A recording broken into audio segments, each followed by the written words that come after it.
Medieval wars killed more civilians than soldiers because war was not confined to battlefields. It unfolded across fields, villages, roads, and homes. Armies moved slowly, lived off the land, and treated civilian space as a resource to be consumed. For ordinary people, war was not a distant clash of forces, but a prolonged invasion of daily life, where survival depended on endurance, invisibility, and submission. Soldiers were trained, armed, and psychologically prepared for violence. Civilians were not. They remained exposed, stationary, and dependent on land, food, and shelter that could not move or hide. When armies advanced, civilians could not withdraw without abandoning everything that sustained them. Fields, livestock, storage, and homes tied people to place, making escape dangerous and often impossible. Food became a primary target. Armies seized grain, animals, and tools to sustain themselves and weaken opponents. This extraction did not require killing directly. Starvation followed naturally. Even when violence was limited, hunger spread quickly, affecting children, the elderly, and the sick first. Death arrived slowly, invisibly, and in large numbers, long after soldiers had moved on. Disease followed armies as closely as weapons. Crowded movement, poor hygiene, and weakened bodies created ideal conditions for infection. Civilians, already undernourished and exhausted, were less able to resist illness. Injury, hunger, and exposure lowered survival chances. War transformed ordinary sickness into fatal threat by stripping away stability and care. Violence against civilians was also a method of control. Fear discouraged resistance and forced compliance. Looting, burning, and punishment targeted households rather than armies. These acts disrupted social order, fractured communities, and eliminated support networks. The goal was not only victory over opponents, but domination of territory through terror and deprivation. Women, children, and the elderly carried the greatest burden. They remained behind as men were taken or killed. Labor intensified while resources vanished. Care responsibilities increased under worsening conditions. Survival required constant adjustment to loss, fear, and scarcity. Civilian death was often indirect, cumulative, and unavoidable. Psychologically, war transformed everyday life into a prolonged emergency. People learned to hide supplies, reduce visibility, and suppress reaction. Trust collapsed as survival depended on secrecy and caution.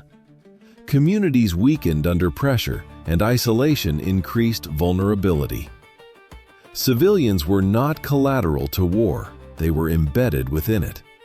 Medieval war was slow, consuming, and indiscriminate. It destroyed systems that sustained life rather than only bodies on the battlefield. Soldiers faced concentrated violence for limited periods. Civilians endured continuous pressure without protection or recovery. This imbalance defined survival. As war settled into the landscape, civilian life did not return to normal between campaigns. Damage accumulated. Fields left untended produced nothing. Tools were stolen or destroyed. Homes were burned or stripped. Even when fighting moved elsewhere, the conditions that caused death remained. Hunger deepened, disease lingered, and recovery was slow or impossible. Civilians died not in moments of violence, but in the long aftermath of disruption. Displacement intensified this effect. Families fled with little warning, abandoning food, shelter, and familiarity. Refuge offered no safety.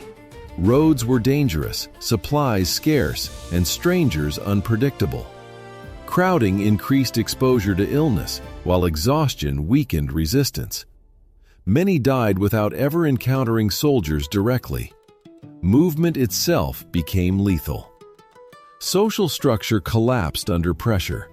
Authority weakened, protection disappeared, and rules lost force. Theft increased, not from malice, but from necessity. Trust eroded as survival demanded secrecy and self-preservation.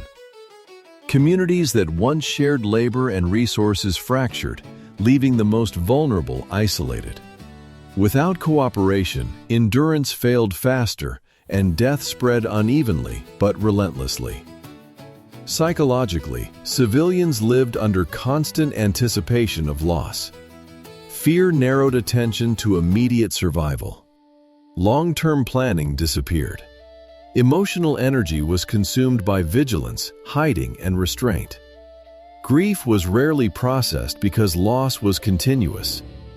People adapted by suppressing reaction, conserving strength, and accepting death as a background condition rather than an exception. Children grew up in this environment of instability. Education halted, routines vanished, and responsibility arrived early. Malnutrition, illness, and stress shaped bodies and minds permanently. Many did not survive long enough to adapt. Those who did carried the effects into adulthood, weakened before reaching maturity. War shortened lives without needing to strike directly.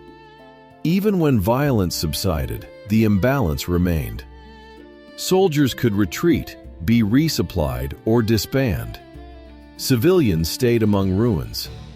The land took time to recover, and bodies did not. Weakness accumulated across seasons, turning minor threats into fatal ones. Death followed slowly, distributed across households rather than concentrated in battle. Ultimately, medieval wars killed more civilians than soldiers because civilians bore the full weight of disruption without protection. War destroyed food systems, social bonds, health, and stability. Soldiers faced danger briefly and deliberately. Civilians endured it continuously and involuntarily. Death did not arrive only through weapons. It arrived through hunger, illness, exposure, and exhaustion, long after the fighting passed. In medieval war, survival favored those who could move on. Civilians could not, and the cost was counted in lives lost far from any battlefield.